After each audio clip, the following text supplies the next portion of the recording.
Hello everyone, তোমাদের সবাইকে আবারও তোমাদের সবচেয়ে প্রিয় চ্যানেল স্টাডি ইউনিয়নের নতুন আরেকটা ভিডিওতে আমরা স্বাগত জানাচ্ছি। আজকের এই ভিডিওটা সমস্ত ত্রিপুরার চাকরি প্রত্যাশীদের জন্য ভেরি ভেরি ইম্পর্টেন্ট, কারণ তোমরা রিসেন্টলি জানো লোকসভা ইলেকশন 2024 কিন্তু ডিক্লেয়ার বা ঘোষণা কিন্তু হয়ে গেছে। ঠিক আছে, so this is a very important topic for all your upcoming exams of Tripura, যেমন TTADC subzonal development officer, Tripura high court বা judicial academy group D driver যেটা আপকামিং পরীক্ষা আছে সামনে, টিপিএসসি ইলেকশন ইন্সপেক্টর যেটা ডেট বেরিয়েছে, senior computer assistant, national law university Tripura, cooperative bank, tribal welfare সহ বিভিন্ন exams plus interviews of Tripura যেগুলো 2024-এ হবে এমন কথা, ওইগুলোর জন্য কিন্তু খুব ইম্পর্টেন্ট, কারণ লোকসভা ইলেকশন রিলেটেড যা যা ইম্পর্টেন্ট ডেটাস আছে ওইগুলো কিন্তু তোমাদের জানতে হবে, এমসিকিউতে কিন্তু জিজ্ঞেস করতে পারে। প্রথম আমরা ইলেকশন কমিশন অফ ইন্ডিয়ার থেকে তোমাদের কি কি জিজ্ঞেস করতে পারে স্ট্যাটিক পার্টটা দেখব, তারপর আমরা লোকসভা ইলেকশন 2024-এর ইম্পর্টেন্ট কিছু ডেটা দেখব, যেমন কতজন ভোটার, কতজন নতুন ভোটার, কটা পোলিং স্টেশন, ওই সমস্ত অ্যাসেট্রা যে সমস্ত ইনফরমেশন গুলো তোমাদের জানা দরকার। ঠিক আছে, এই ভিডিওটা ভেরি ভেরি ইম্পর্টেন্ট। আমরা আশা রাখছি তোমরা আমাদের এই ভিডিও লিঙ্কটা তোমাদের বন্ধু বান্ধব বিভিন্ন WhatsApp group, Facebook group, Telegram গ্রুপে শেয়ার করে দেবে। সবাই যাতে আমাদের এই ভিডিওটা দেখে মানে বিভিন্ন এক্সাম যাদের আছে আপকামিং দিনে ওদের সবার যাতে এক্সামের প্রিপারেশন যাতে বুস্ট যাতে হয়ে যায়। ঠিক আছে, সো ম্যাক্সিমাম শেয়ার করে দিও। এবার আমরা মানে ভিডিওটা শুরু করছি। So before I begin this video ছোট্ট একটা কথা বলে দিই, তোমরা যারা ফার্স্ট টাইম দেখছো আমার চ্যানেলটা বা আমার ভয়েসটা যারা ফার্স্ট টাইম শুনছো, এক্ষুনি আমার চ্যানেল সাবস্ক্রাইব করে দাও। স্টাডি ইউনিয়ন হচ্ছে একমাত্র প্ল্যাটফর্ম যেখানে তোমরা রিক্রুটমেন্ট রিলেটেড আপডেটস পাবে, exam paper analysis, cut off, সমস্ত রকম নোটিফিকেশন, চাকরি সংক্রান্ত ত্রিপুরার সমস্ত গুরুত্বপূর্ণ আপডেট একটাই প্ল্যাটফর্মে পাবে। তোমরা আমার চ্যানেলটা এখনই সাবস্ক্রাইব করে রাখো। আমরা দায়িত্ব নিয়ে বলছি যেভাবেই হোক ত্রিপুরা সংক্রান্ত সমস্ত রকমের পরীক্ষা, চাকরির আপডেট, পরীক্ষার আপডেট সবকিছু বিফোর দ্য লাস্ট ডেট এই প্ল্যাটফর্মের মাধ্যমে তোমাদের সামনে আমরা তুলে ধরবো। সো তোমরা সাবস্ক্রাইব করে রাখো, তার নোটিফিকেশন বেলটা কিন্তু অবশ্যই তোমরা ক্লিক করতে ভুলো না। ঠিক আছে, শুরু করার আগে তোমাদের সবার জন্য আরেকটা গুরুত্বপূর্ণ আপডেট, মানে TPSC election inspector, TTADC subzonal development officer, tribal welfare সহ বিভিন্ন পরীক্ষা যেগুলো আপকামিং দিনে লাইনড আপ আছে ত্রিপুরাতে, may it be TPSC senior computer assistant বা ত্রিপুরা হাইকোর্ট গ্রুপ ডি বা জুডিশিয়াল একাডেমি ড্রাইভার সহ বিভিন্ন পরীক্ষা ত্রিপুরার সবগুলোর জন্য আমাদের কাছে আছে ফুল ও কমপ্লিট নোটস। ঠিক আছে, একদম syllabus wise point to point notes আছে। সো এই নোটসগুলো পেতে তোমরা আমাদের এক্ষুনি কল বা হোয়াটসঅ্যাপ করতে পারো। আমাদের কন্ট্যাক্ট নাম্বার হচ্ছে 6033157164। ঠিক আছে, আমাদের কন্ট্যাক্ট নাম্বারটা প্রত্যেকটা স্লাইডের উপরে দেওয়া আছে ফর ইওর কনভিনিয়েন্স। শুরু করছি। প্রথম আমরা দ্য ইলেকশন কমিশন বা ভারতের নির্বাচন কমিশনের থেকে বেসিক জিকে বা স্ট্যাটিক পার্ট থেকে তোমাদের কি কি মনে রাখতে হবে ফর ইওর এক্সামস আমরা আগে দেখে নেই। তোমরা একটা খাতা কলম নিয়ে বসো, মোবাইল বা ল্যাপটপ যেটা দিয়ে দেখছো ফুল স্ক্রিন করা রোটেট করে নাও। ঠিক আছে, মনে রাখবে এই যে ইলেকশন কমিশন অফ ইন্ডিয়া বা ইসিসিআই এটা একটা পার্মানেন্ট বডি। ঠিক আছে, পার্মানেন্ট বডি প্লাস স্বাধীন একটা বডি বা ইন্ডিপেন্ডেন্ট বডি, যেটার মেইন রেসপন্সিবিলিটি হচ্ছে free plus fair election conduct করানো অল ওভার ইন্ডিয়াতে। ঠিক আছে, এটা আশা করি তোমরা বুঝতে পেরেছো। এই যে ইলেকশন কমিশন অফ ইন্ডিয়াটা এটা এস্টাবলিশ করা হয়েছিল কবে? 25শে জানুয়ারি 1950 সনে, অন 25th জানুয়ারি 1950। ঠিক আছে, যাতে করে এই দেশের যে মাল্টি টায়ার্ড বা অনেক ধাপে যে ইলেকশন হয় বা অনেক রকমের যে ইলেকটোরাল যে প্রসেস হয় ওইগুলোকে ঠিকঠাক ভাবে যাতে কন্ট্রোল করা যায়। ঠিক আছে, মনে রাখবে এই ইলেকশন কমিশন অফ ইন্ডিয়া কিন্তু একটা সেলফ গভর্নিং কনস্টিটিউশনাল বডি, মানে একটা কনস্টিটিউশনের আর্টিকেলের আন্ডারে কিন্তু এটা এস্টাবলিশ করা হয়েছে। ঠিক আছে, যেটা নাকি মানে ইন্ডিয়ার যে সমস্ত ইলেকশন আছে ওইগুলো কিন্তু মনিটর করে। বুঝতে পেরেছো এই জিনিসটা? আর মনে রাখবে এই যে ইলেকশন কমিশন অফ ইন্ডিয়া কিন্তু কোন কোন ইলেকশন গুলো দেখে? প্রেসিডেন্ট অফ ইন্ডিয়ার সিলেকশনের জন্য যে ইলেকশন গুলো হয়, ঠিক আছে, তারপর তোমাদের স্টেট অ্যাসেম্বলি ইলেকশন গুলিও কিন্তু ইসিআই এর গাইডলাইন্স মেনেই কিন্তু স্টেট ইলেকশন কমিশন কিন্তু করায়। ঠিক আছে, সমস্ত ধাপের ইলেকশন কিন্তু ইলেকশন কমিশন অফ ইন্ডিয়া কিন্তু মানে দেখে except মিউনিসিপ্যালিটি ইলেকশন আর পঞ্চায়েত ইলেকশন, কি বলেছি, except municipality election plus panchayat election যেগুলো হয় বিভিন্ন স্টেটে, ওই স্টেট ইলেকশন কমিশন কিন্তু ওই ইলেকশন গুলো কিন্তু জেনারেলি দেখে, ঠিক আছে। সো এই জিনিসগুলো তোমাদের কিন্তু মনে রাখতে হবে। মনে রাখবে আর্টিকেল কনস্টিটিউশনের আর্টিকেল 324, অ্যাকর্ডিং টু আর্টিকেল 324 এটা বলা আছে কনস্টিটিউশনে যে ইলেকশন কমিশন অফ ইন্ডিয়ারই দায়িত্ব হচ্ছে কমপ্লিট মানে পার্লামেন্টের সমস্ত মেম্বারসদেরকে যারা ইলেক্ট হয়ে আসে ওদের যে ইলেকশনের প্রসেসটা ওটা দেখা, আর প্রত্যেকটা স্টেটের লেজিসলেটরে যে সমস্ত মেম্বারসরা সিলেক্ট হয়ে আসেন ওনাদের ইলেকশন প্রসেসটা দেখা, প্লাস প্রেসিডেন্ট প্লাস ভাইস প্রেসিডেন্টের ইলেকশন প্রসেসটা দেখা, ঠিক আছে। This is according to article number 324 of election commission of India. মনে রাখবে ইলেকশন কমিশন অফ ইন্ডিয়া কিন্তু একটা অল ইন্ডিয়া বডি, ঠিক আছে, অল ইন্ডিয়া বডি, সর্বভারতীয় বডি একটা, যেটা নাকি মানে this is common to both central plus state government, ঠিক আছে। এটা কিন্তু একটা this is all India body that is common to both central and state governments. মনে রাখবে শুধু দুটো ইলেকশন আছে যেটা নিয়ে election commission of India deal করেন, একটা হচ্ছে মিউনিসিপ্যালিটি ইলেকশন আর আরেকটা হচ্ছে পঞ্চায়েত ইলেকশন যেগুলো নাকি স্টেটে হয়, ঠিক আছে। এগুলোর জন্য সেপারেট ইলেকশন কমিশন দেওয়া আছে প্রত্যেকটা স্টেটের জন্য, ঠিক আছে। সো এবার আশা করি তোমরা বুঝতে পেরেছো। এইবার চলে আসি the chief election commissioner of India, মুখ্য নির্বাচন কমিশনার। এই যে ইলেকশন কমিশন অফ ইন্ডিয়া বা ইসিআই, যেখান থেকে নাকি লোকসভা ইলেকশনটা পুরোপুরি মনিটর করা হবে বা কিছুদিন আগে যিনি ডিক্লেয়ার করেছেন শ্রী রাজীব কুমার, ঠিক আছে, উনি হচ্ছেন, মনে রাখবে উনি হচ্ছেন 25তম 25th Chief Election Commissioner of India. He is the 25th Chief Election Commissioner of India, ঠিক আছে। সবচেয়ে প্রথম ইন্ডিয়ার যিনি চিফ ইলেকশন কমিশনার ছিলেন উনার নাম ছিল শ্রী সুকুমার সেন, কি বলেছি, শ্রী সুকুমার সেন, ঠিক আছে। সো এই ইলেকশন কমিশন অফ ইন্ডিয়াতে মেইনলি 3জন পার্সন মানে কি পার্সনস আছে, মেইন ইম্পর্টেন্ট 3জন পার্সনস আছে যিনাদের নাম তোমাদের মনে রাখতে হবে। মনে রাখবে ইলেকশন কমিশন অফ ইন্ডিয়াতে কিন্তু চলছেই এই 3জনের জন্য। একজন হচ্ছে কি chief election commissioner, chief election commissioner, আমি শর্টকাটে লিখছি তোমরা লং কাটে লিখে নাও। নাম্বার 1 এই চিফ ইলেকশন কমিশনার হচ্ছেন বর্তমানে শ্রী রাজীব কুমার, শ্রী রাজীব কুমার, উনি একজন ইন্ডিয়ান অ্যাডমিনিস্ট্রেটিভ সার্ভিস অফিসার বা আইএএস অফিসার, ঠিক আছে, এটা তোমাদের মনে রাখতে হবে। আর দুজন আছে, নাম্বার 2 দুজন আছে কি ইলেকশন কমিশনার, এই দুজন ইলেকশন কমিশনার প্লাস একজন চিফ ইলেকশন কমিশনার, ওনাদেরকে নিয়েই কিন্তু ইলেকশন কমিশন অফ ইন্ডিয়াটা কিন্তু এইবার লোকসভা ইলেকশনটা কিন্তু ওনারা কিন্তু রেগুলেট করছেন, ঠিক আছে। চিফ ইলেকশন কমিশনার হচ্ছেন শ্রী রাজীব কুমার, উনি হচ্ছেন 25th বা 25তম chief election commissioner of India. আর ইলেকশন কমিশনার রিসেন্টলি দুজনকে করা হয়েছে মার্চ মাসে একটা কমিটির দ্বারা, যেটা মানে যেটার সবচেয়ে বড় বা মানে ওটা লিড করছিলেন আমাদের honourable prime minister Shri Narendra Modi, ঠিক আছে। ওনাদেরকে কিন্তু 14ই মার্চ 2024-এ ওনাদেরকে কিন্তু অ্যাপয়েন্টমেন্ট করা হয়েছে এই দুইজন ইলেকশন কমিশনারকে, ঠিক আছে। একজনের নাম হচ্ছে শ্রী জ্ঞানেশ কুমার, কি বলেছি, শ্রী জ্ঞানেশ কুমার, উনি হচ্ছেন কেরালার, ঠিক আছে, উনি ইজ ফ্রম কেরালা। আরেকজন যেনাকে এবার সিলেক্ট করা হয়েছে ওনার নাম হচ্ছে ডক্টর সুখবীর সিং, কি বলেছি, ডক্টর সুখবীর সিং সান্ধু, ডক্টর সুখবীর সিং সান্ধু, উনি হচ্ছেন পাঞ্জাব স্টেটের উনি। আর আরেকজন যিনি ইলেকশন কমিশনার আছেন বর্তমানে ইন্ডিয়াতে in the election commission of India, ওনার নাম হচ্ছে শ্রী জ্ঞানেশ কুমার কেরালা।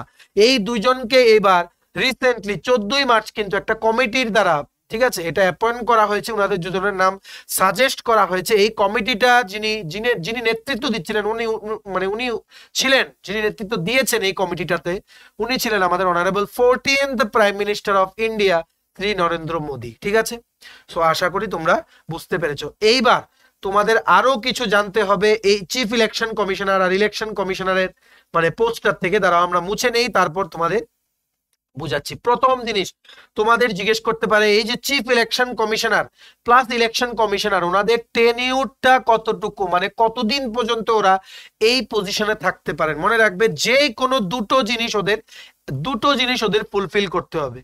65 বছর পর্যন্ত বয়স হয়ে গেলে তারপর তারা পারবে না, 66 ইয়ার্স হয়ে গেলে ওনারা কিন্তু এই পোস্টটা হোল্ড করতে পারবেন না, ঠিক আছে, নাম্বার 1। আর আরেকটা কি, এই সেম পোস্টে 6 বছর হয়ে গেলে, 6 ইয়ার্স হয়ে গেলে ওনারা কিন্তু তার বেশি কিন্তু কন্টিনিউ করতে পারবে না। This is according to the constitution of India. এবার এই দুটোর মধ্যে হুইচ এভার কামস ফার্স্ট, ধরো যিনি আছেন শ্রী রাজীব কুমার, উনার এখন বর্তমানে 64 ইয়ার্স এজ, ঠিক আছে, উনি নেক্সট ইয়ার উনার যখন 65 ইয়ার্স যখন এজ হবেন, তার আগে যদি উনি 6 ইয়ার্স যদি এই টেনিউরে যদি কমপ্লিট করে নেন, মানে আমরা কথার কথা বলছি জাস্ট ফর এক্সাম্পল, তাহলে কিন্তু সেকেন্ড ক্রাইটেরিয়াতে উনি কিন্তু এই পোস্টার হোল্ড করতে পারবেন না, ঠিক আছে। হুইচ এভার কাম ফার্স্ট, মানে যেটাই আগে ফুলফিল হয় ওই ক্রাইটেরিয়াতেই কিন্তু এই পোস্টের টেনিউর কিন্তু শেষ, ঠিক আছে। আর মনে রাখবে একটা জিনিস, এই যে chief election commissioner plus election commissioner যে দুজন যিনি আছেন, ওনারা সবাই কিন্তু ইন্ডিয়ান অ্যাডমিনিস্ট্রেটিভ সার্ভিস কিন্তু অফিসার, ঠিক আছে। মেইনলি চিফ ইলেকশন কমিশনার একজন আইএএস অফিসারই হয়, ঠিক আছে, এটা আশা করি তোমরা বুঝতে পেরেছো। আর এই যে চিফ ইলেকশন কমিশনার, ওনাকে কিন্তু অ্যাপয়েন্ট করে, ঠিক আছে, ওনাকে কিন্তু অ্যাপয়েন্ট করে, ওনাকে চিফ ইলেকশন কমিশনার প্লাস দুজন ইলেকশন কমিশনারকে কিন্তু তোমাদের প্রেসিডেন্ট অ্যাপয়েন্ট করে, রাষ্ট্রপতি, ঠিক আছে। আর ওনার এই যে চিফ ইলেকশন কমিশনার, ওনাকে কিন্তু একমাত্র ডিসমিস করতে পারে প্রেসিডেন্ট, কিন্তু ডিসমিস করাটা কিন্তু একটা লম্বা প্রসেস, কারণ এই যে চিফ ইলেকশন কমিশনারকে ডিসমিস করতে অ্যাটলিস্ট 2/3 3/2 মেম্বার সদস্য যারা আছে লোকসভা প্লাস রাজ্যসভার, ওনাদের সবার ভোটিং করতে হবে এটার মানে ফর এ যে না he must be removed for, মানে কি বলবো, মানে ফর চেঞ্জ ইন বিহেভিয়ার বা something wrong that he has done, ঠিক আছে। অবশ্যই কিন্তু 2/3 মেম্বারসদের কিন্তু লোকসভা প্লাস রাজ্যসভা 2/3 মেম্বারসদের কিন্তু কি করতে হবে, they have to vote against him, তাহলেই কিন্তু president can dismiss someone from this post, ঠিক আছে। আর মনে রাখবে chief election commissioner plus election commissioner ওনাদের স্যালারি কিন্তু হয় সেম অ্যাজ দ্য জাজেস অফ সুপ্রিম কোর্ট, সুপ্রিম কোর্টের জাজেদের যে স্যালারি সেম স্যালারি কিন্তু ওনাদের হয়। বর্তমানে ওনাদের স্যালারি হচ্ছে ₹3.5 লাখ পার মান্থ, 3.5 লাখ টাকা প্রতি মাসে ওনারা কিন্তু স্যালারি পাচ্ছে, ঠিক আছে। সো আশা করি তোমাদের এতটুকু পড়লেই হবে এই জায়গা থেকে চিফ ইলেকশন কমিশনার বা ইলেকশন কমিশন অফ ইন্ডিয়ার যে তোমাদের কনস্টিটিউশনটা আছে বা কিভাবে ফর্ম হচ্ছে ওই সমস্ত পোস্টগুলো, প্লাস আরেকটা জিনিস তোমাদের কি পড়তে হবে, election commission of India related যা যা কনস্টিটিউশনের আর্টিকেল আছে ওইগুলো, ঠিক আছে, কবে এস্টাবলিশ হয়েছে, কি কি আছে ওখানে, সমস্ত কিছু কি কি পাওয়ার্স আছে, এই সবগুলো আমরা দেখিয়ে দিলাম। এর বাইরে স্ট্যাটিক জিকে পার্ট থেকে election commission of India chief election commissioner plus election commissioner থেকে কিন্তু কোনো কোশ্চেন তোমাদের আসার কথা না ত্রিপুরার বিভিন্ন পরীক্ষাতে, স্পেসিফিক্যালি টিটিএডিসি আর টিপিএসসি পরীক্ষাগুলোতে বা হাইকোর্টের গ্রুপ ডি বা ড্রাইভার পরীক্ষাগুলোতে, ঠিক আছে। এইবার আমরা চলে যাই লোকসভা ইলেকশন 2024-এর কি কি আমাদের কাছে ডেটা আছে। মনে রাখবে এই লোকসভা ইলেকশনের ডেট কিন্তু অ্যানাউন্স করেছে ইলেকশন কমিশন অফ ইন্ডিয়া ওই প্রেস কনফারেন্সের দ্বারা। ধরো বিকেল 3:30-র দিকে, প্রেস কনফারেন্সটা 3টের দিকে শুরু হয়েছিল কিন্তু ডিক্লেয়ার করেছে কিন্তু 3:30-র দিকে। কবে ডিক্লেয়ার করা হয়েছে, ডেটটা ইম্পর্টেন্ট, 16 মার্চ, 16ই মার্চে কিন্তু ডিক্লেয়ার করা হয়েছে। আর ভোটিং এ ধাপে ধাপে 7টা ফেজে 7 ধাপে কিন্তু ভোটিং করা হবে এইবার ইন্ডিয়াতে, ঠিক আছে। ভোটিং শুরু হচ্ছে সবচেয়ে প্রথম হচ্ছে এপ্রিল মাসের 19 তারিখ, আর এপ্রিল মাসের 19 তারিখে কিন্তু ত্রিপুরাতে কিন্তু 2 জায়গায় ভোট আছে, একটা হচ্ছে 7 রামনগর কনস্টিটিউয়েন্সিতে যে তোমাদের একটা বাই ইলেকশন আছে ওটা কন্ডাক্ট করা হবে, আরেকটা হচ্ছে ওয়েস্ট ত্রিপুরা সিটের যে ইলেকশনটা ওটা কিন্তু 19 এপ্রিল কিন্তু কন্ডাক্ট করা হবে। ত্রিপুরার আরেকটা পোল আছে 26 এপ্রিল বা 26 এপ্রিল কিন্তু ত্রিপুরার আরেকটা ডেট। দুটো ধাপে কিন্তু ত্রিপুরাতে কন্ডাক্ট করা হবে, যেহেতু 3টে ইলেকশন একসাথে, মানে 2টো সিটের লোকসভা ইলেকশন প্লাস একটা সিটের বাই ইলেকশন। আশা করি তোমরা বুঝতে পেরেছো। আর মনে রাখবে এটা কিন্তু হচ্ছে 18th লোকসভা, আর লাস্ট যেটা ছিল ওটা ছিল 17th লোকসভা ইলেকশন। এই 17th লোকসভা ইলেকশনের টেনিউরটা শেষ হবে 16 জুন 2024। আর এই 16 জুন 2024-এর মধ্যেই 18th লোকসভাতে ইলেকশন হয়ে নতুন গভর্নমেন্ট কিন্তু 16 জুনের মধ্যে কিন্তু এনি হাউ ফর্ম করতে হবে। তার জন্যই তোমরা সবাই দেখেছো যে রেজাল্ট দেবে কিন্তু 4 জুন, 4 জুন রেজাল্ট দেবে, যাতে করে 16 জুনের আগে যাতে নতুন মিনিস্ট্রি যাতে ফর্ম করা যায় in the 18th Lok Sabha election. ঠিক আছে, টোটাল কনস্টিটিউয়েন্সি আছে 543, 543টা কনস্টিটিউয়েন্সিতে ইন্ডিভিজুয়াল মেম্বার্স সিলেক্ট করতে কিন্তু লোকসভা ইলেকশন 2024 কিন্তু অনুষ্ঠিত হবে।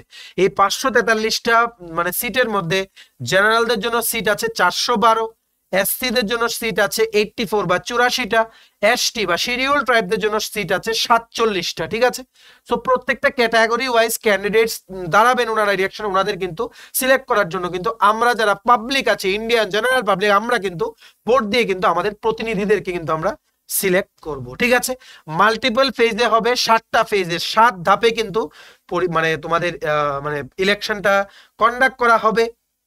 আর এই যে এন্টায়ার ইলেকশন প্রসেসটা কিন্তু জুন মাসে কিন্তু তোমাদের শেষ হওয়ার কথা। ঠিক আছে, এপ্রিল মাসের 19 তারিখ 2024, ঠিক আছে, প্রথম ইলেকশন। আর 27 মার্চ, 27শে মার্চ হচ্ছে লাস্ট ডেট নমিনেশন জমা দেওয়ার। ঠিক আছে, নমিনেশন জমা দেওয়ার এই এপ্রিল মাসের 19 তারিখে টোটাল 21টা স্টেট আর ইউনিয়ন টেরিটরিতে ইলেকশন আছে, যেখানের মধ্যে ত্রিপুরার নামটাও কিন্তু তোমাদের আছে। ভোট কাউন্টিং হবে তোমাদের 4 জুন, 4 জুন। ঠিক আছে, এটা তোমাদের মনে রাখতে হবে। প্রথম এপ্রিল 19, তারপর তোমাদের হচ্ছে 26 তারিখ আছে, 7 তারিখ আছে, 13 তারিখ আছে মে মাসের 7 তারিখ, মে মাসে 13 তারিখ, তেমনি ভাবে 20 তারিখ আছে, 25 তারিখ আছে মে মাসের, তেমনি জুন মাসের 1 তারিখ হচ্ছে লাস্ট ইলেকশন। এইভাবে কিন্তু ধাপে ধাপে কিন্তু ইলেকশন কমিশন অফ ইন্ডিয়া কিন্তু সাকসেসফুলি কিন্তু লোকসভা ইলেকশন 2024 কিন্তু কন্ডাক্ট করবে। ঠিক আছে, আশা করি তোমরা বুঝতে পেরেছো। আর এই যে মানে মনে রাখবে, এই যে 543টা পোস্ট যে 543টা পোস্ট যে আমরা বললাম, টোটাল সিট কিন্তু 545। ঠিক আছে, কিন্তু 543টা বা 543টা সিটে কিন্তু ভোটিং এর মাধ্যমে কিন্তু অল ইন্ডিয়া থেকে কিন্তু মানে প্রতিনিধিদেরকে কিন্তু সিলেক্ট করা হয়। কিন্তু এই যে রিমেইনিং দুটো সিট যে আছে, বাকি যেই দুটো সিট আছে, ওটাতে কিন্তু প্রেসিডেন্ট অফ ইন্ডিয়া মানে শ্রীমতী দ্রৌপদী মুর্মু, যিনি নাকি 15th প্রেসিডেন্ট অফ ইন্ডিয়া, উনি কিন্তু কি করবেন, উনি নমিনেট করবেন দুজন ক্যান্ডিডেটকে দুটো সিটে, প্রেসিডেন্টের দ্বারা কিন্তু নমিনেট হয়। ঠিক আছে, সো এইবার তোমরা ইউজফুল ডেটাগুলো জেনে রাখো রিগার্ডিং দ্য লোকসভা ইলেকশনস 2024, যা যা ইউজফুল ডেটা পরীক্ষায় তোমাদের আসবে। ঠিক আছে, টোটাল ভোটার্স মানে registered voters, total eligible voters আছে 97 ক্রোর, 97 কোটি রেজিস্টার্ড ভোটার্স আছে। ঠিক আছে, টোটাল পোলিং স্টেশন, ঠিক আছে, ভোটটা অর্গানাইজ করার জন্য টোটাল পোলিং স্টেশন থাকবে 10.5 লাখ বা 10.5 লাখ অ্যাক্রস দ্য কান্ট্রি।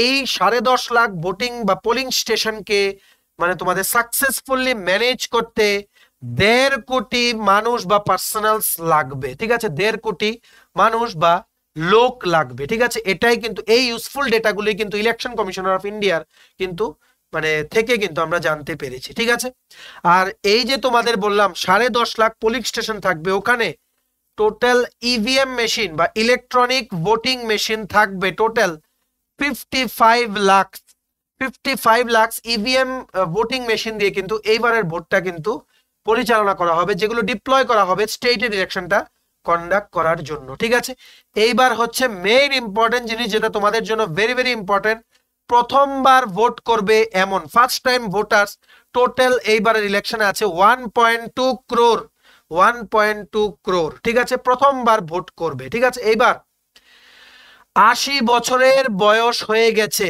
ঠিক আছে, 80 বছর বয়স হয়ে গেছে বা তার ঊর্ধ্বে ভোট করবে এমন আছে total 82 lakh eligible voters, 82 lakh 82 lakh eligible voters. ঠিক আছে, সো আশা করি তোমরা বুঝতে পেরেছো। তো এইবার আমরা আরো শেষ কিছু দেখে নেই যেগুলো তোমাদের এক্সামস বা ইন্টারভিউস এর জন্য ইম্পর্টেন্ট।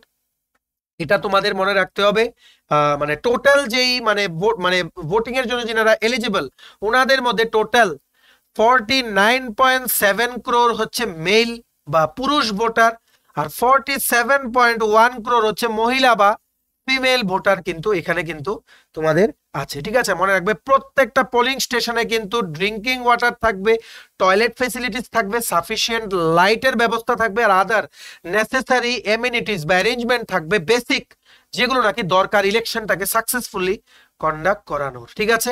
সো আশা করি তোমরা এই জিনিসটা বুঝতে পেরেছো। এইবার আরেকটা জিনিস জেনে রাখো, মানে এই যে লোকসভা ইলেকশনটা হচ্ছে, এইবার একটা রেকর্ড অ্যামাউন্ট অফ ভোটার হচ্ছে ফার্স্ট টাইম ভোটার্স, ঠিক আছে। টোটাল 12টা স্টেটে, ঠিক আছে, টোটাল 12টা স্টেটে 12টা স্টেট এমন আছে যেখানে ফিমেল বা মহিলা ভোটারের সংখ্যা বেশি হচ্ছে পুরুষ ভোটারের সংখ্যা থেকে, এমন টোটাল 12টা স্টেট আছে, ঠিক আছে। আশা করি তোমরা বুঝতে পেরেছো। আর চিফ ইলেকশন কমিশনের নাম কি বলেছিলাম? শ্রী রাজীব কুমার। উনি কিন্তু অ্যানাউন্স করেছিলেন লোকসভা ইলেকশনের ডেটটা, ঠিক আছে, যেখানে 19 এপ্রিল থেকে 7টা ফেজে কিন্তু ইলেকশন করা হবে, ঠিক আছে। সো আশা করি তোমরা বুঝতে পেরেছো। এই ইম্পর্টেন্ট ডেটাগুলো তোমাদের বিভিন্ন upcoming exams and interviews of ত্রিপুরার জন্য ভেরি ভেরি ইম্পর্টেন্ট। ভালো করে কিন্তু এই ভিডিওটা রিভাইজ দিয়ে যেও, যদি লোকসভা ইলেকশন রিলেটেড কোনো পরীক্ষায় বা টিপিএসসি কম্বাইন্ডের ইন্টারভিউ যেটা চলছে ওটাতেও যদি আসে, এর বাইরে কিন্তু কিছু আসবে না, কারণ রিসেন্টলি কিন্তু ডিক্লেয়ার হয়েছে ইলেকশনটা, ঠিক আছে। চলো ভিডিওটা এতটুকু দেখে থাকলে থ্যাঙ্কস ফর ওয়াচিং। আর ভালো লাগলে অবশ্যই লাইক করে দেওয়া, প্লিজ শেয়ার করো এই ভিডিও লিঙ্কটা তোমাদের বন্ধু বান্ধব বিভিন্ন WhatsApp group, Facebook group, Telegram গ্রুপে, সবাই যাতে আমাদের এই ভিডিও দেখে একটা আইডিয়া পেয়ে যায় যে না Lok Sabha related important current affair বা জিকে থেকে কি কি প্রশ্ন ওদের আসতে পারে, অ্যাকর্ডিংলি ওরা যাতে আমাদের ভিডিও দেখে যাতে প্রিপারেশনটা করে নিতে পারে। তো শেয়ারিং ইজ বা সবখানে শেয়ার করে দিও বিভিন্ন সোশ্যাল মিডিয়া প্ল্যাটফর্মসে। আর তোমাদের যদি TPSC combined senior computer assistant, তারপরে election inspector, TTADC, subzonal development officer, TPSC combined interview, Tripura high court group D বা judicial academy group D driver সহ বিভিন্ন tribal welfare, Tripura state cooperative ব্যাংকের কমপ্লিট নোটস যদি লাগে তোমরা আমাদের এক্ষুনি কল বা হোয়াটসঅ্যাপের মাধ্যমে যোগাযোগ করে নিতে পারো। আমাদের কন্ট্যাক্ট নাম্বার হচ্ছে 6033157164। আমাদের চ্যানেলটা অবশ্যই সাবস্ক্রাইব করে দিও যদি ত্রিপুরা সংক্রান্ত সমস্ত রকমের latest news, current affair, GK, চাকরি সংক্রান্ত সমস্ত গুরুত্বপূর্ণ আপডেট যদি তোমাদের একটা প্ল্যাটফর্মে লাগে তোমরা আমার চ্যানেলটা এক্ষুনি সাবস্ক্রাইব করে রাখো, ঠিক আছে। আমাদের ফেসবুক পেজটা লাইক বা ফলো করে দিও, নিচে লিঙ্ক দেওয়া আছে। আমাদের টেলিগ্রাম গ্রুপটাও জয়েন করতে পারো, ওটার লিঙ্কটাও নিচে ডেসক্রিপশন বক্সে দেওয়া আছে। আমাদের হোয়াটসঅ্যাপ চ্যানেলটা ফলো করতে পারো, ওটার লিঙ্কটাও নিচে ডেসক্রিপশন বক্সে দেওয়া আছে, ঠিক আছে। চলো সবাই ভালো থাকবে, প্রিপারেশন নিতে থাকো, সমস্ত আর্জেন্ট আপডেটসের জন্য স্টাডি রুইন কিন্তু ফলো করতে ভুলো না। চলো have a nice day, tata, bye bye, take care.